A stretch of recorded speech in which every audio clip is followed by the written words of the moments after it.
Nós falamos aqui outro dia sobre os apresentadores de programas policiais que precisam ensinar, orientar os seus repórteres a questionarem os advogados de defesa.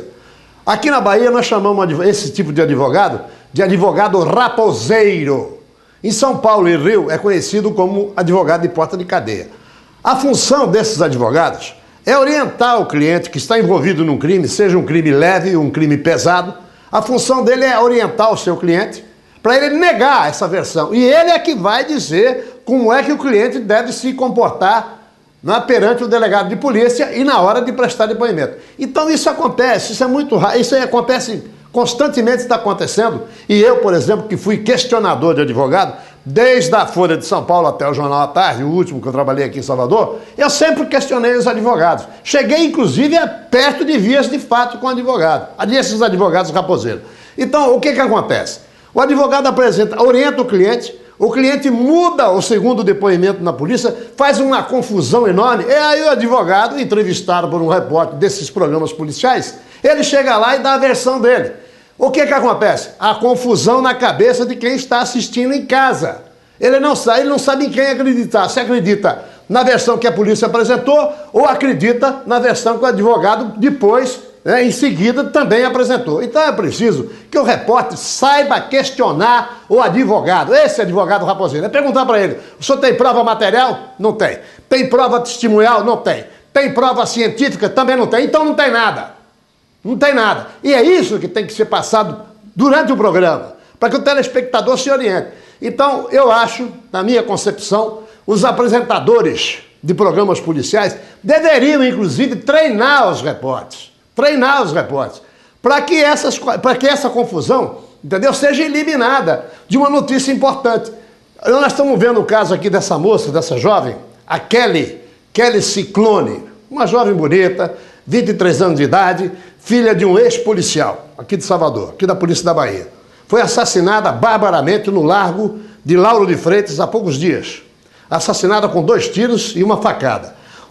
Uma confusão enorme sobre o assassinato dessa moça. Uma moça envolvida, tristemente, envolvida com tráfico de cocaína, usava droga pesada, foi inclusive chamada aqui de Rainha do Pó. Rainha do Pó. E quando morreu, no dia do enterro, foi uma comoção geral. Essa moça, no dia do enterro, foi santificada, praticamente santificada. O povo lá numa comoção geral, pintando a menina como se fosse uma santa. Não era nada de santa. E o mais interessante é que o namorado dela, o suposto assassino, é filho de um policial da ativa. Então, quer dizer, vítima, filha de um ex-policial, e o suposto assassino, filho de um policial da ativa. É uma coisa estranha. Então, a moça foi assassinada no Lago de Lauro de Freitas, que é um local perigosíssimo. Depois das 10, 11 horas da noite, ali vira um tráfico a céu aberto. Então, quem chega ali, ou chega para vender droga, para consumir droga, entendeu? Ou para comprar droga.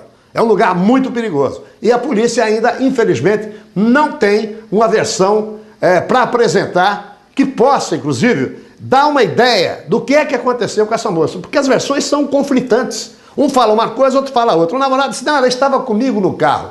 Quando chegamos no Largo de Lauro de Freitas, ela, ao descer do carro, foi abordada por um outro elemento que desceu de um outro carro. E esse cara, então, teria disparado 2 tiros em direção à Kelly e que morreu na hora. Mas o que acontece é o seguinte: todo mundo desapareceu da cena do crime.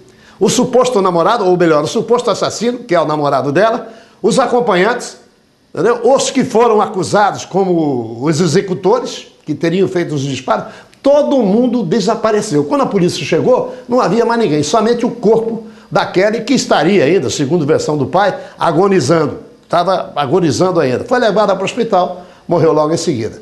Mas então, o que eu quero voltar a falar é sobre esse questionamento que os repórteres precisam aprender a fazer com os advogados de defesa. O advogado chegou para... Eles estão toda hora lá, né? O repórter está numa delegacia, principalmente da televisão, eles chegam ali para dar a versão deles, né? Estão solícitos, prontos para dar a versão. Mas é uma versão mentirosa. É uma versão arquitetada meticulosamente para tirar o assassino, o acusado da cadeia. É isso que eles estão fazendo. Se o repórter souber questionar, as coisas mudam. E, inclusive, a compreensão do telespectador será muito melhor e vai ajudar o próprio apresentador do programa policial. É isso aí, tolerância zero.